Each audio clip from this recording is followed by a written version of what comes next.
Surgical স্ট্রাইকটা যেমন ওখানে চলছে, 26-এ বেঙ্গলের ভিতরেও এই ভারত বিরোধী টুকরে টুকরে গ্যাংয়ের উপরে সার্জিক্যাল স্ট্রাইক করা উচিত।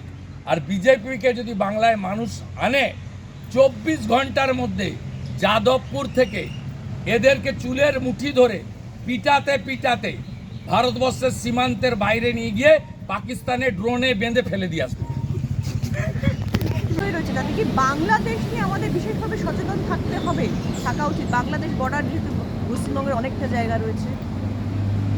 দেখুন, ইতিমধ্যে তো ভারত সরকার তার গাইডলাইন বা ইত্যাদি সব দিয়েছে এবং ভারতবর্ষের মাননীয় স্বরাষ্ট্রমন্ত্রী যে সমস্ত বর্ডার স্টেট, বিশেষ করে পাকিস্তান, বাংলাদেশ বা অন্যান্য যে বর্ডার স্টেটগুলো আছে, তার মুখ্যমন্ত্রীদের সঙ্গে দুবার ভার্চুয়াল মিটিং করেছে।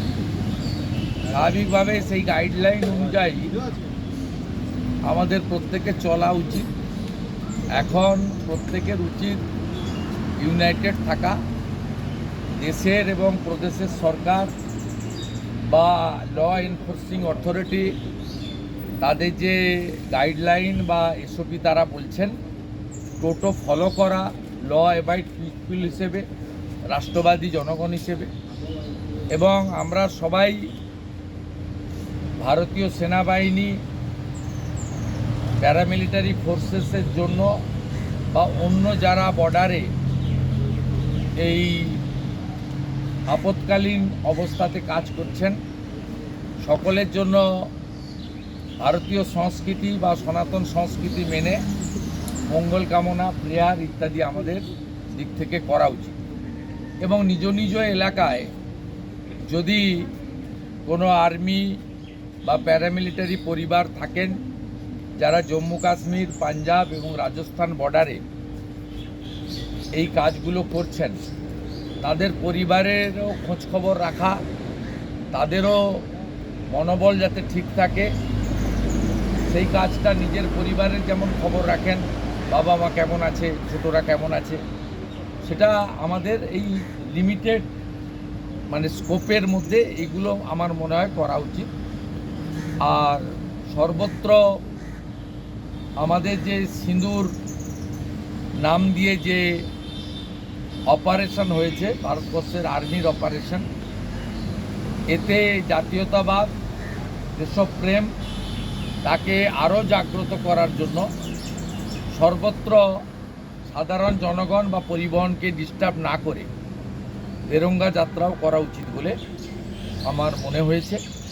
গোটা পরিবেশটাই দেশপ্রেম এবং রাষ্ট্রবাদের পক্ষে এবং ইন্ডিয়ান আর্মির পক্ষে, ভারত সরকারের পক্ষে হওয়া উচিত। এবং আমরা বিভিন্ন পোস্টে দেশের বাইরে থেকে যাদের রিক্সাই সম্বল, ওই বাংলাদেশের কতগুলো আছে উচ্ছৃঙ্খল, যাদের রিক্সাই সম্বল, তাদের কথা আমি বলছি না। তো ভারতবর্ষের মাটিতে থেকে কেউ কেউ বাংলাদেশের এক শ্রেণীর রাজাকার বা পাকিস্তান প্রেমীদের যে পোস্টগুলোকে রিপোস্ট করছেন, শেয়ার করছেন, সে ব্যাপারেও আপনাদের তথ্য থাকলে আপনারা এমএইচএ বা স্থানীয় পুলিশকে জানান। আমি এইটুকু বলতে পারি, গত 24 ঘন্টায় পশ্চিমবঙ্গে আইন শৃঙ্খলা রক্ষাকারী বাহিনী যেখানে যেখানে অভিযোগ হয়েছে, বা অভিযোগ করলেই তো হয় না, প্রমাণিত অভিযোগ হয়েছে, সেখানে কিন্তু আমি 3-4টে কেস জানি, পুলিশ তাদেরকে অ্যারেস্ট করেছে। আর তেরঙ্গা যাদের বাড়িতে অধিকাংশ লোকই পড়ে না, তারপরেও ঝালমুড়িতেও ঠোঙা করে না কেউ। গৃহপালিত পশুর বিষটা ফেলার জন্য ওই কাগজটা ব্যবহার করা হয়, ওটার নাম হচ্ছে গণশক্তি। গত দুদিনের হেডলাইনটা দেখবেন, পাকিস্তান বাংলাদেশের কাগজকেও লজ্জা দেবে ওদের হেডলাইন। এরা কমপ্লিটলি, এই যেদিন সিঁদুর অপারেশন হলো, সাকসেসফুল অপারেশন, মাসুদ আজহারের পুরো ফ্যামিলিকে একেবারে ভ্যানিশ করে দিল ভারতের বীর সেনারা। 100 কিলোমিটার ভিতরে ঢুকে মারল। 100 kilometre, this is first time. 1971-এও 100 কিলোমিটার ভিতরে যায়নি। সেই দিন একটা মক ড্রিলের কথা ভারত সরকার বলেছিল 7-তে। 6 তারিখে এই মিডনাইটে অ্যাকশন হয়েছে। আপনি মক ড্রিলের ডিক্লেয়ার করার পরে সিপিএমের ওই মালগুলো তো টিভিতে থাকে, আপনারা ডাকেন বলে, ওই চ্যাংড়াগুলো, ওদের একটা ভাটাংশ আছে, এদেরও কতগুলো আছে। 5বার করে ভোটে হেরেছে। সেলিম যেমন 3বার ভোটে হেরেছে পরপর। শতরূপ না কি একটা আছে, সেও 4-5বার ভোটে হেরেছে। সবগুলোই হারে ভোটে, আবার যত দাঁড়াবে হারবে। এবং হারা শুধু নয়, এরা সিকিউরিটি মানিও ফেরত পায় না। এরা প্রত্যেকের Facebook account, x account, Instagram খুলে দেখুন, নরেন্দ্র মোদীকে নিয়ে কি খিল্লি করেনি এরা। বলছে ইনি কোভিডের সময় থালা বাজাতে বলেছিলেন।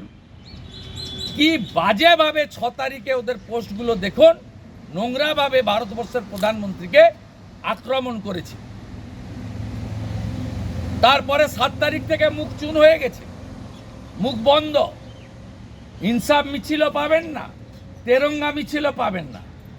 প্যালেস্টাইনে বোম পড়লে এক্ষুনি মিছিল বের করত।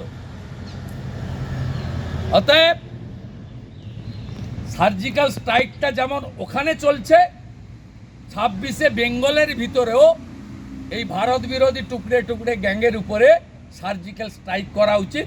আর বিজেপিকে যদি বাংলায় মানুষ আনে, 24 ঘন্টার মধ্যে যাদবপুর থেকে এদেরকে চুলের মুঠি ধরে পিটাতে পিটাতে ভারতবর্ষের সীমান্তের বাইরে নিয়ে গিয়ে পাকিস্তানে ড্রোনে বেঁধে ফেলে দিয়ে আসবে। আমি এবং আমরা আজকে এখানে এসেছিলাম, আজকে আমাদের কবিগুরুর জন্ম জয়ন্তী।